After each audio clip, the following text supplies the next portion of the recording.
Derman bugün 21.15'te TV4'te. Kullandığı ilaç da ağır ilaç yani. Öyle böyle değil.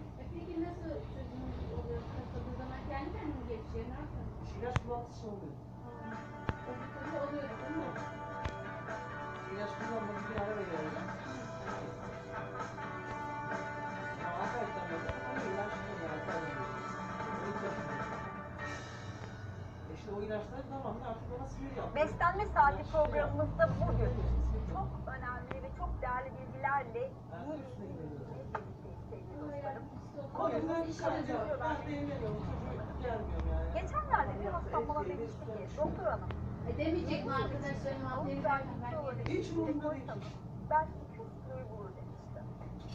Ve gerçekten bu çok Bizde öğretmen pazartesi günleri ya da salı günü fotoğrafları uğraşmaya veriyor. başladığı zaman yıllar içerisinde Yapıyorum. diyetler, sonu gelmeyen diyetler, sonu gelmeyen diyetler, sonu gelmeyen vazgeçmeler bir bakıyoruz ki her geçen gün karşımızda kar topu gibi büyüyen bir şeyle yani fazla kilolarla karşı karşıya kalıyoruz. Bugün şimdi problemimizde en büyük sorun verilen kiloların geri alınması. Yani kalori zayıflamanın başarılı. Yapılan birçok araştırmada birçok kişi İngilizce öğretmeni kamerayı yani bu istemiyor. yaklaşık Sesini duymak, verdiği kiloları geri gerekirse aldığını sesinizi açın ama söylüyor. böyle